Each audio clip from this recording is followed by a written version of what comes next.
Halo, assalamualaikum teman-teman semuanya. Selamat pagi, selamat siang, selamat malam, dimanapun kalian berada. Sehat-sehat semua ya.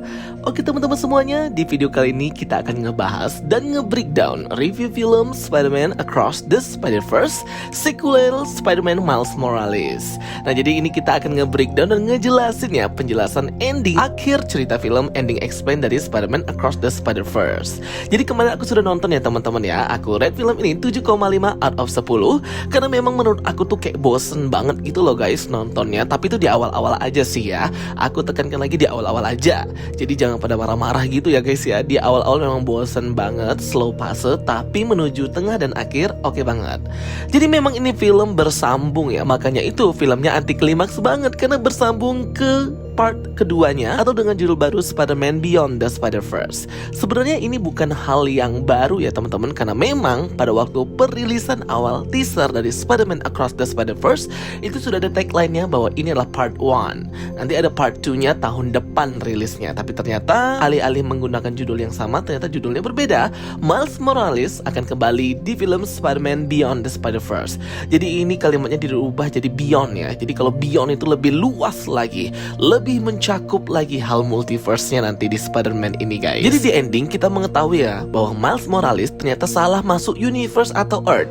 Awalnya dia itu kan memang hidup di Earth 1610, malah terdampar ke semesta atau Earth 42, yang dimana itu adalah semesta asal dari laba-laba yang menggigit si Miles Morales ini. Nah, jadi ada kesalahan di mesin pengatur multiverse-nya si Miguel O'Hara, si Spider-Man 2099 itu ya teman-teman. Nah, sehingga diselamatkanlah oleh Gwen Stacy atau Spider-Gwen yang mengumpulkan teman-teman lama mereka di Spider-Man Into the Spider-Verse, Spider-Man dari berbagai multiverse untuk menyelamatkan si Miles Morales ini dari Earth 42, yang dimana ini semestanya itu nggak ada superhero ya, jadi penuh banget kriminal di sini. Bahkan keluarganya Miles Morales di sini, ayahnya mati sebagai kapten dan Miles pun menjadi orang jahat di semesta ini. Dan kerasa banget sih jahatnya waktu nonton di akhir ending itu ya. Ia berusaha membunuh si Miles Morales dari Earth 1610. Jadi di Earth 42 ini baik uncle atau pamannya dan Miles Morales itu sendiri udah berubah jadi jahat gitu ya. Dan di semesta 42 ini yang jadi prowler itu bukan uncle atau pamannya, melainkan Miles Morales itu sendiri. Ini nih yang dikatakan oleh Miguel O'Hara bahwa Miles Morales ini mengacau banget ya. Sebenarnya kan laba-laba itu harusnya menggigit Miles Morales dari Earth 42 yang jadi jahat itu. Tapi karena kesalahan ilmuwan yang jadi villain di film ini si Spot itu, akhirnya laba-laba yang awalnya harus menggigit Miles di Earth 42 terpindah ke Earth 1610, malah menggigit Miles di Earth ini. Sehingga semuanya kacau ya, dan menuntun ke kekacauan multiverse yang sangat-sangat dibenci oleh Miguel O'Hara. Dan semua ini ya sama-sama berkontribusi lah, khususnya si ilmuwan gila si Spot itu ya. Karena Spot ini kan akhirnya laba-laba yang harusnya menggigit Miles Earth 42 malah berpindah teleportasi ke semesta 1610 dan menggigit si Miles di sini. Di film ini aku juga suka banget ya dengan nostalgia yang diberikan oleh Sony, fan service ya teman-teman, yaitu menampilkan footage dan cameo seperti Andrew Garfield yang terlihat sangat sedih melihat kematian Kapten Stacy. Kemudian ada Spider-Man Tobey Maguire yang juga sedih melihat kematian Uncle Ben. Nah, ini nih namanya absolute point, adalah dimana titik bahwa hal ini tidak boleh dirubah. Takdir Spider-Man kehilangan orang yang dicintainya dan membuatnya upgrade menjadi Spider-Man yang lebih hebat, dan hero yang lebih hebat ini nggak boleh terjadi. Nah, si Miles Morales ini ingin menghentikan ya, dia tidak mau kehilangan ayahnya yang akan menjadi kapten. Setelah nanti diinaugurasi atau diresmikan menjadi kapten, dia akan mati nih karena diserang oleh si Spot. Nah, orang-orang yang di multiverse-nya Miguel O'Hara itu mengetahui dan berusaha untuk menghentikan Miles Morales dalam upayanya menghentikan event itu. Karena sekali eventnya dihentikan, maka Web of Life atau The Multiverse di Spider-Man itu akan terkacau ya teman-teman. Seperti yang Miguel O'Hara tunjukkan, macam-macam sacred timeline gitu. Nah, tidak boleh diganggu-gugat. Takdir tetaplah takdir, kematian tetaplah kematian, dan tidak bisa diubah. Diubah sekali, maka akan mengefek dengan kehancuran kehidupan dunia Earth lainnya juga. Jadi dia efeknya canon gitu ya teman-teman, sebab akibatnya sangat terkonek each other. Yang jelas semoga aja Madame Web itu segera diperkenalkan ya di Spider-Man Beyond the Spider-Verse sequelnya tahun depan. Karena Madame Web ini kan juga sedang dikembangkan dan juga sudah mau rilis ya filmnya, yang diperankan oleh pemeran dari 50 Shades of Grey itu ya guys. Nah, Madame Web ini sangat berpengaruh dengan multiverse-nya Spider-Man karena dialah yang menjaga Web of Life. Di sini aku suka banget ya fight choreography scene-nya dari film di Spider-Man Across the Spider-Verse ini betul-betul bagus banget dan keren. Aksinya itu seru banget daripada yang Spider-Man pertama Into the Spider-Verse. Jadi memang ini upgrade banget sih kalau soal fight choreografinya dan kreativitas para animator dalam membuat animasi kartun ini. Memang sih kartun tapi berasa kayak nonton betulan ya. Betulan film live action kayak MCU or Marvel Studios. Jadi memang ini top tier banget deh.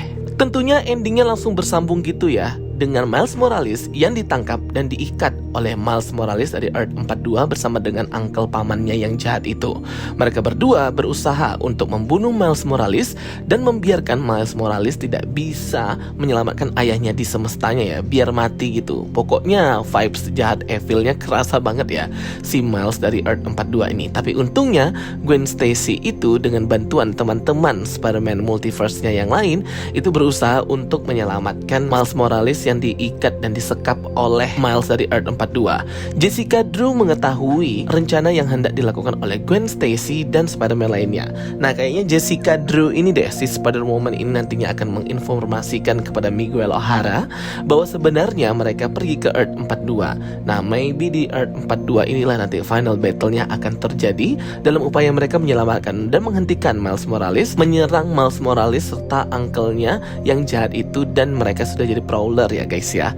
Nah, jadi itu sih kalau soal endingnya, karena memang masih misteri banget, tapi ini masih spekulasi sih ya. Jadi mungkin masih ada posibilitas cerita yang terjadi juga dan berubah mungkin ke depannya, karena filmnya juga akan rilis tahun depan ya, Beyond the Spider-Verse ini. Sehingga kalau dari aku sih, paling spekulasi aku dan teori aku sih seperti itu ya untuk kedepannya. Dan ini pasti akan disambungkan dengan film-film Sony lainnya. Di film ini juga seperti mengkoneksikan atau menghubungkan film-film Sony Spider-Verse yang lain ya, seperti semestanya Venom, semestanya Spider-Man Tobey Maguire, semestanya Andrew Garfield, dan maybe aja semestanya Tom Holland. Nah, kita nggak tahu soalnya di Spider-Man Tom Holland ini nggak ada nih kemarin footage atau scene-nya di Across the Spider-Verse. Tapi ya namanya sudah join MCU, pasti semuanya satu semesta ya guys ya. Tapi cuman yang aku suka dari Spider-Man ini, dia punya semestanya sendiri, yaitu Web Life yang dijaga oleh Madame Web. Oke, itu ya menurut aku ya untuk penjelasan ending dan ending explain dari Spider-Man Across the Spider-Verse ini. Tulis pendapat kalian di kolom komentar, dan kalau ada juga pertanyaan boleh banget ya untuk tulis di komentar, kita diskusi bareng. Dan kayaknya kemarin ada yang bertanya ya, kenapa tidak terjadi inkursi? Sebenarnya informasi tentang incursion atau inkursi itu sendiri di multiverse-nya Marvel maupun multiverse-nya Spider-Man itu agak kurang tersampaikan ya. Kalau kita mengacu kepada Multiverse of Madness, tidak boleh saling mengunjungi varian ya di berbagai multiverse karena akan memicu inkursi. Itu jelas banget kalau di MOM. Tapi kalau kayak di Spider-Verse ini kayaknya enggak ya teman-teman. Mungkin ada semacam alat untuk menahan inkursi itu dan menahan anomali yang terjadi para Spider-Man ini yang berpindah-pindah semesta dan bertemu berbagai macam varian mereka di berbagai timeline dan multiverse. Jadi mungkin ada solusinya ya agar tidak terjadi inkursi, ya mungkin menggunakan alat, menggunakan jam tangan multiverse, atau menggunakan teknologi-teknologi mesin lainnya. Aku juga masih gak jelas sih. Jadi memang cuman ada teori dan spekulasi awal aja masalah ini. Semoga kedepannya kita bisa mengetahui tentang posibilitas menghentikan inkursi di semesta Marvel dan Spider-Man itu seperti apa. Berbedakah atau samakah? Thank you for watching my videos. Don't forget to like and subscribe. See you next time. Bye bye.